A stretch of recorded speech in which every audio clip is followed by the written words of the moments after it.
Heto ang mga maiinit na balita na dapat niyong tutukan mula sa FM Radio at PRTV Newsroom. Ito ang FM Radio Newsbreak. FM Radio Newsbreak.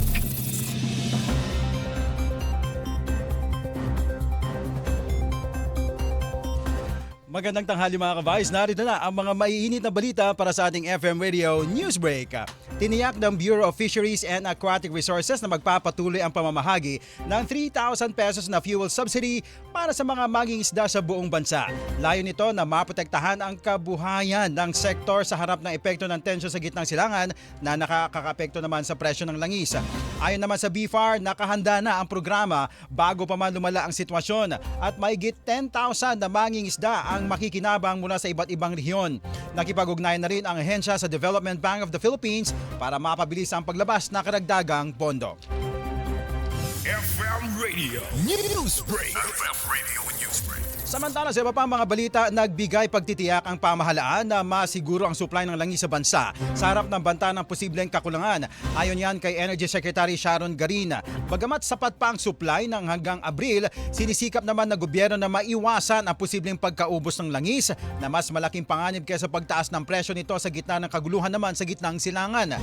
Nakakaapekto ang sitwasyon sa pandaigdigang merkado kaya't naghahanap na ng alternatibong pinagkukuhanan ng langis ang pamahalaan. Inamin din na may mga nag-aalok ng langis sa mas mataas na presyo, ngunit handa ang pamahalaan na magbayad ng premium upang matiyak ang tuloy-tuloy na supply naman ng langis sa bansa.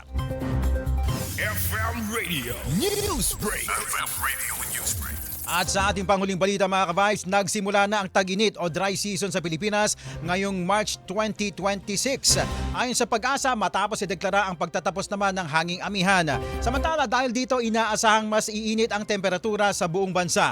Gayunpaman, maaari pa rin makaranas ng panandaliang pag-ambo at pag-ambo at mas malamig na panahon tulad ng mga easterlies at habang posibleng magkaroon naman ng thunderstorms sa hapon. Pinapayuhan naman ang publiko na mag-ingat laban sa heat stress, heat stroke at iba pang sakit na dulot naman ng init.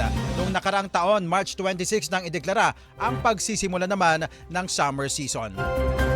FM Radio Newsbreak. FM Radio Newsbreak. At yan mga ka-Vice, ang buong kalipunan ng ating pagbabalita para sa ating FM Radio Newsbreak. Ako po si Jerubim Ganaden, magandang tanghali. Inyong narinig ang FM Radio Newsbreak dito sa FM Radio, Favorite Music Radio.